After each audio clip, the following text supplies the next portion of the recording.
Regresamos a Argumentos, seguimos conversando con José González. Hemos hablado de la situación geopolítica, de la crisis en Oriente Medio, el cierre del Estrecho de Hormuz por parte de Irán, aunque el presidente de Estados Unidos, Donald Trump, ha dicho que será por poco tiempo. Ha solicitado también la ayuda de los aliados de la OTAN, quienes han dicho que no quieren intervenir, los países europeos no quieren intervenir en el conflicto, pero Trump a todo esto siempre responde que tranquilos, ya tengo la solución, pondré fin a ese conflicto muy pronto, pero bueno, todos hemos venido entendiendo cómo también ha sido la política exterior del presidente Donald Trump y que nada es seguro y que esta situación podría incluso continuar un tiempo más. Es correcto, es decir, el problema con la situación en Irán es que quien precipita el conflicto, al menos las versiones que circulan internacionalmente, particularmente en la prensa de los Estados Unidos, es Israel, con un respaldo de Arabia Saudita. Irán se había convertido en un foco de gran tensión en Medio Oriente. Recordar que Irán es un país musulmán, pero persa, a diferencia del resto de Medio Oriente, que son árabes. Y esa tensión que había llegado a un punto crítico después de los eventos de Hamas en Israel y la guerra de Israel en Gaza, en donde hay una confrontación de Israel con Hamas en Gaza, con Hezbollah en el Líbano, en el colapso del gobierno en Siria, que deja a Irán como el siguiente objetivo de Israel.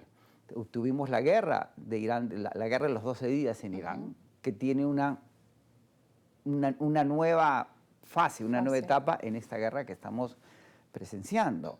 Y el problema es que los objetivos de Israel no necesariamente son los de Estados Unidos. Israel quiere acabar con Irán como una amenaza para la seguridad interna de Israel.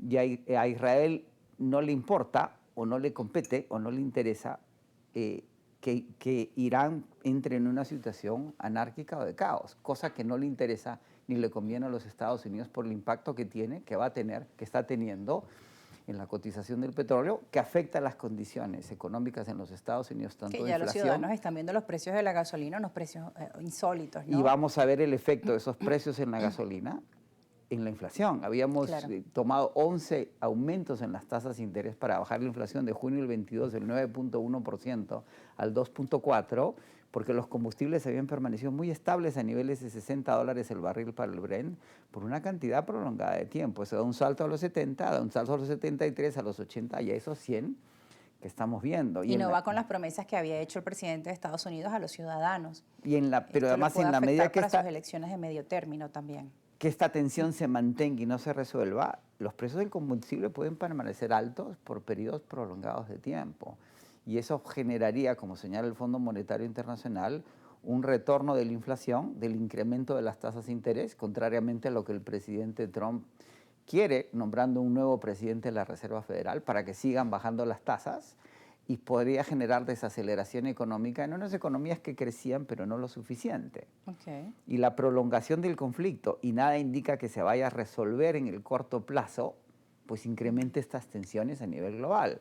China y Rusia se han mantenido al margen del conflicto, pero de alguna forma lo van a capitalizar hacia adelante, en función de que las tensiones que existen continuas entre Rusia y Ucrania y las aspiraciones de China con Taiwán, pues en este conflicto pueden resurgir. Y el problema del conflicto de Rusia con Ucrania subraya la situación que pueden enfrentar Israel y los Estados Unidos en Irán, en la medida que Ucrania es una guerra que Rusia no puede perder, pero que tampoco puede ganar. Y si esa es la situación en Irán, y si Irán sigue representando una amenaza para el tránsito de buques petroleros en el Estrecho de Hormuz, pues entramos en una nueva fase, una nueva etapa, ¿sí? Complicada. Que va a mantener. Ahora, esa nueva fase y esa nueva etapa, curiosamente, es positiva para Venezuela, porque subraya el valor de las reservas de petróleo en Venezuela y la ubicación estratégica de Venezuela como reserva de petróleo para Occidente. Claro, por eso Estados Unidos nuevamente vuelve hacia Venezuela a mirar sus ojos y todo el mercado de Occidente, porque es la solución que tenemos a mano y para ello también tienen que invertir. El tema de la energía eléctrica en Venezuela ha sido una constante, uno de los problemas o quizá de los obstáculos para avanzar a incrementar también la producción. Y Estados Unidos pues ha hablado de un grupo de inversionistas que también vienen a nuestro país en el marco de ese acuerdo energético para ayudar a que esto pueda solucionarse y así también aumentar las soluciones y poder acelerar todo lo que es la producción de petróleo. Correcto, pero lo que va a suceder es que en la medida que esta tensión se mantenga, y como le decía en el segmento anterior, ya hemos visto lo que va a valer el petróleo futuro. Es decir, el problema, mientras más petróleo consumimos, más caro va a ser el petróleo. Es el problema de los recursos no renovables.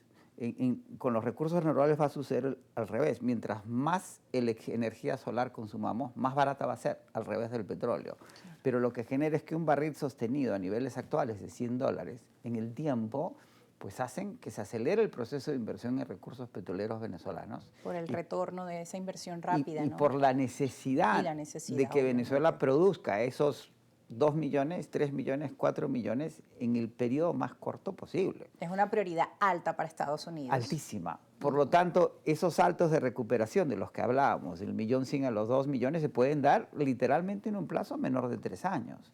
Y saltar de los 2 a los 3 en un plazo menor de 5. Y saltar de los 3 a los 4 en un plazo menor de 10 años. Es decir, son horizontes que parecen largos, pero son cortos. Y el impacto que eso va a tener en la economía, no nos hemos dado cuenta. Asdrúbal Olivero señala, por los cálculos que ha hecho, que el PBI de Venezuela ya ha pasado de 40.000 millones a 110.000 millones. Es decir, se ha duplicado y algo más. Solo que nuestra situación estaba muy, muy deprimida. Exactamente. Por eso, para volver a esa Venezuela de antes, que muchos dicen, pues tienen que pasar unos años de recuperación. Y duplicar de 40 a 110 no lo sentimos. Pero vamos a empezar a sentirlo cuando pasemos de 1.100.000 a 2 millones, porque va a pasar de 100 millones a 200.000. La economía funciona geométricamente en tamaños de la dimensión. Para que entendamos un poco lo que eso significa. La economía del Perú, yo soy peruano, vengo del Perú, vivo en Estados Unidos hace 36 años. En el primer gobierno de García, en 1990, el PBI del Perú era un PBI de 26.000 millones de dólares. El año pasado el PBI del Perú cerró en 330.000 millones de dólares. Es decir, el PBI en 30 años creció 1000%. La economía no creció 1000%, pero el tamaño de la torta económica peruana creció 1000%. Y lo que uno mira desde Venezuela, que a pesar de la situación política de Perú, que vaya que ha sido compleja, pues han logrado este crecimiento económico, lo que en Venezuela muchas veces nos cuesta entender porque acá el conflicto político, pues lamentablemente ha repercutido en lo económico, ¿no? El tema de las sanciones de Estados Unidos, entre tantas cosas. No así en Perú, que han logrado ese crecimiento a pesar de su situación de inestabilidad política. ¿Qué ha hecho que el Perú crezca? Esa es la minería. El motor del crecimiento peruano es la minería. El 64% de las exportaciones del Perú son mineras, fundamentalmente el cobre. El metal de la electrificación es el motor de la dinámica económica peruana, pero eso genera una cascada de beneficio al resto de la economía en que todo empieza a crecer. Yo llego a Lima el 8 de enero, estamos trabajando con fondos de inversión en el caso de Petroperú, que es la compañía nacional de petróleos del Perú. Nosotros tenemos una experticia en banca de inversión en petróleo y gas. Petroperú tiene una situación de distrés financiero, y estamos tratando de reperfilar la deuda de Petroperú para asistir al gobierno peruano en administrar el futuro de Petroperú. Eso viene de nuestra experiencia de trabajar. Nosotros fuimos banqueros de Petróleos de Venezuela durante el segundo gobierno de Rafael Caldera, durante la apertura petrolera, y durante el segundo gobierno del presidente Chávez en el plan Siembra Petrolera. Emitimos un bono por 7.500 millones de dólares en ese momento. Ese motor de la economía en Perú empieza a beneficiar a la economía completa. Y el Perú además tiene hoy día 97.000 millones de dólares en reservas internacionales netas. El Perú tiene una deuda contra Producto Interno Bruto del 34%. En el Perú tenemos el problema al revés, somos muy solventes y no sabemos qué hacer con la solvencia. Es una economía que crece 3% al año, pero que ha tenido un presidente cada 15 meses. Es así. Y podría crecer a niveles del 5 y 7 si tuviéramos estabilidad política y continuidad en el tiempo. Todo eso regresa en Venezuela y la clave en Venezuela es planificar hacia ese futuro que viene inevitablemente. Bueno, tenemos que ir a una pausa. Al regreso seguiremos hablando de esas recomendaciones financieras de cómo planificar en Venezuela bajo este nuevo momento y que también en nuestro país siempre se ha dicho que no solo debemos mirar el petróleo, sino también diversificar nuestra producción y que también nuestra industria local pueda crecer. ¿Cómo lograrlo? Tenemos que ir a una pausa, pero ya regresamos con más argumentos. No se aparten.